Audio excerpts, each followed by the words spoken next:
herë nga SBA-ja dhe Izraeli, pra kjo e fundit. Tani në shkrimin para 3-4 ditëve, Zarif që botoi në Foreign Office, revist me prestish ndërkombëtar, e cila është organi i Council for Foreign Relations, dhe që Council for Foreign Relations është qendra analitike e çifutërisë ndërkombëtare, pra të gjithë ata që janë aty janë çifut nga e gjithë bota, dhe i kisha thirrë ata profesionistë që janë dhe na ndjekin që ta lexojnë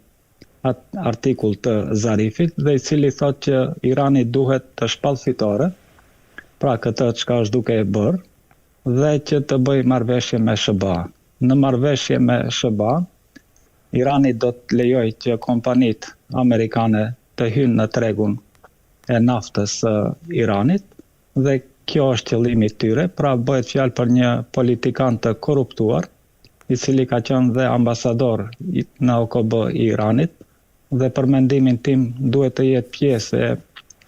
grupit, siç e quajmë tani, grupi Epsteinit, dhe besoj që Xhavid Zarif është pjesë e tyre. Dhe këtë pse e them, për shkak se na doli që edhe ambasadori i Rusisë në OKB, Churkin, kishte qenë pjesë e grupit të Epsteinit, për shkak se kishte qenë i korruptuar, dhe nga emailët e shiqojmë që Epsteini, Churkini që kishte punësuar djalin në punë, dhe një situatë afër duhet të kemi edhe me Zarifin, për shkak se ai ka jetuar në SBA, është prej Isfahani, në Isfahan e kemi qendrën e çifutëve të Iranit, dhe që besoj unë që me mbështetjet e tyre ai ka hyrë në politikë, ka bërë karrierë politike dhe kontrollohet nga ata.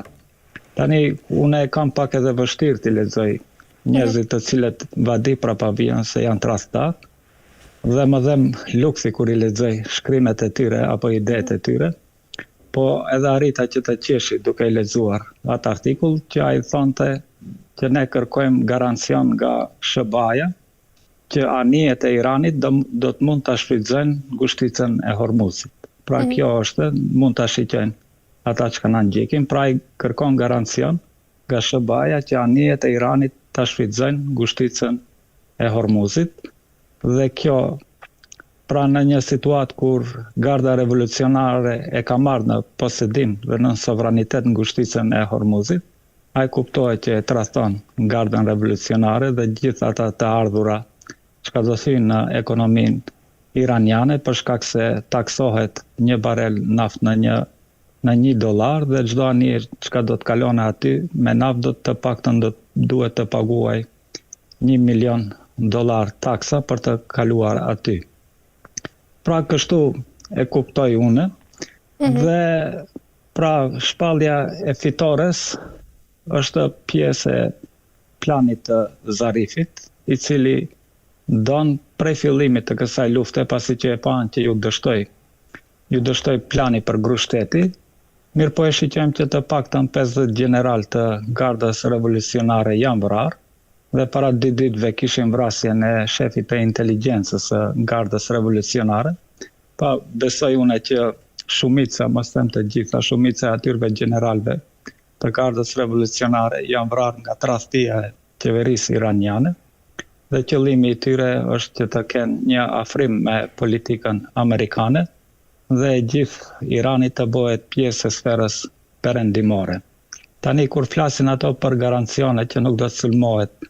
Irani më nga SBA-ja, janë qesharake, se si mund t'i besojsh Izraelit që nuk do të sulmohet. Nuk ekzistojnë ashtu garancione. Garancioni vetëm është që të kesh ushtri të fortë që ta neutralizojsh armikun, dhe edhe këtë doja ta shtoj që po në atë shkrim thuhet që Irani do ta dorëzojë të gjithë uraniumin nuklear, që e ka të pasuruar në 60%, dhe kuptohet sipas atij Irani do të prodhoj uranium deri në 3%. Pra bëhet fjalë për një kapitulim të qeverisë së Iranit, po këtu nuk nënkupton pushteti e Iranit, dhe brenda kësaj bisede do ta shpjegoj pak më gjerësisht se çka dua të them. Qartë, zëdoj nga ana tjetër për të rikthyer edhe tek ajo që ju thatë pra plani 10 pikësh i cili kërkon tërheqjen e forcave amerikane nga rajoni, një nga kërkesat më të forta kjo të Iranit. Dhe a mendoni se Shubat pra janë gati të braktisin ndikimin e tyre strategjik në lidhjen e mesme dhe nga ana tjetër kur në qendër të debatit është edhe kontrolli për ngushticën e Hormuzit, e cila ashtu si e thamë është arteria kryesore e naftës globale. Mendoni se rrezikon Shubat të humpas kontrollin mbi një nga pikat më të rëndësishme të botës? Unë besoj që Shabaja e ka hupat kontrol dhe nuk do të mund që ta kthej. Besoj që pushtetarët e Iranit do ta kuptojnë tradhtinë e qeverisë së tyre, mos them të gjithë qeverisë, por sidomos të diplomacisë së Iranit, dhe do të refuzojnë çdo mundësi që të ndahet pushteti dhe të tërhiqet sovraniteti i Iranit mbi ngushticën e Hormuzit. Besoj që Irani ka mundësi me Omanin të bëjë një marrëveshje bilaterale dhe që t'i rregullojnë mënyrën e taksimit të shfrytëzimit të ngushticës së Iranit. Pra, besoj që do të kemi një proces të ngatruar. Tani nëse e shiqojmë është kjo dita e 40 dhe ne nuk kemi asnjë shenjë nga lideri suprem Hamenei që është gjallë, për shkak se nuk e kemi dëgjuar as edhe zërin e tij. Mirë po ka mundësi që ai të jetë të mbajë zi, pra për shkak se sipas edhe bingjeve të shiizmit ata mbajnë 40 ditë zi, nuk e di, nuk më kujtohet fjala shqipe si i thuajnë ndryshe zis, dhe ka mundësi që sot apo nesër të dilte në para kamerave ky lideri suprem, për shkak se atij u vra edhe babai edhe fëmijët edhe e gjithë familja, dhe nuk ka dalë për shkak se ka mbajt zi, dhe mund të riktheheshte në pushtet në kuptimin që do delte edhe para kamerave, dhe një ndër kërkesat e tij ishte edhe hakmarrja. Pra ne nuk shiqem këtu hakmarrje. Pra gjatë gjithë këta 40 dite është dëmtuar populli i Iranit në çdo aspekt, duke filluar prej ditës së parë me vrasjen e mbi 160 nxënësve vajza në shkollë. Dhe besoj që populli i Iranit është i revoltuar, po nëpërmjet spineve në mediume ata përpiqen që ta shpallin këtë fitore, që në fakt nuk mund të quhet fitore nëse armiku t'i ka shkatruar të gjithë arterjet e ekonomisë, ka bë masakrim të civilëve dhe të konsiderohet fitore kur nuk dihet se çfarë marrëveshje do të arrihen me Trump. Pra Trump thotë që plani 10 pikëshve është një bazë e mirë për fillimin e negociatave. Nuk do të thotë se i pranon ata 10 pikëshve. Dhe ai besoj që nuk do t'i kap pranone për shkak se ai tani përpiqet si të shputoj ka kjo situatë. Dhe kuptohet që Irani e tregoi forcën e tyre që është e gatshme që ta shkatrojë Izraelin, e ka atë potencial.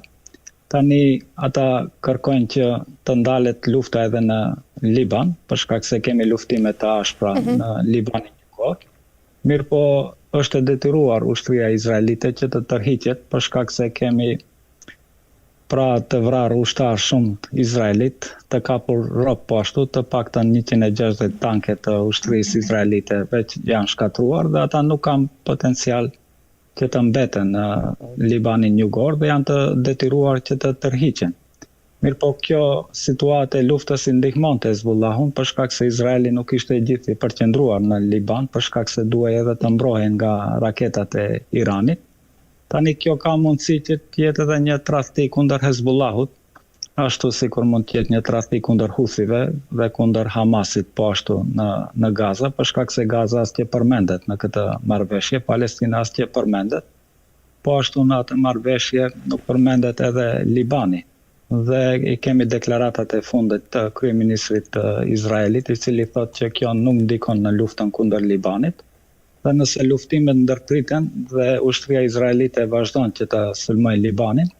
kjo do të jetë edhe një plus tradhti të qeverisë së Iranit, për shkak se edhe kemi deklarata të Xhavid Zarifit, i cili thot hap të razi që ne nuk duhet të merremi me çështjen e Palestinën, dhe me të gjithë ata që në mediat perëndimore quhen proxy të Iranit, po që në fakt nuk janë proxy, janë aleat të Iranit dhe janë grupe rezistence të cilët e rezistojnë dominimin sionist të lindjes së mesme. Po kjo në një aspekt është edhe më e thellë. Tani unë e ndjek, jam edhe ekspert i politikës së Turqisë dhe besoj që radhën e ka Turqia. Pra besoj që e gjithë kjo luftë në një aspekt dhe me tradhtinë e Xhavit Zarifit është që të përqendrohet shkatrimi i Turqisë, për shkak se ata nuk bën një politikë që të afrohen me Turqinë, për shkak se nuk kanë miq të tjerë, u kuptua që as Rusia, as Kina nuk ran prej provimit, pra nuk e ndihmuan Iranin ashtu siç duhej në një situatë lufte kur sulmohen nga armik i përbashkët të tyre, nëse mund ta quajmë. Dhe shpëtimi vetëm i Iranit është bashkëpunimi i thellë me Pakistanin dhe me Iranin, formimi një aleance të tyre, ku edhe do të kemë bombë atomike për shkak se Pakistani ka bombë atomike dhe është deterenca e bombës atomike vetëm ajo që mund ta ndaloj që perëndimi ta sulmojnë qoftë Turqinë, qoftë Pakistanin, qoftë Iranin. Dhe me këtë plan Xhavit Zarifi definitivisht kërkon që të kthehen inspektorët e energjisë bërthamore që të kontrollojnë që Irani nuk do të mund të prodhojë bombë atomike, që për mendimin tim është një tradhti tjetër, për shkak se në këtë situatë kur edhe Trumpi edhe Izraeli e kërcënonin Iranin se mund të përdorin bombë atomike, ata janë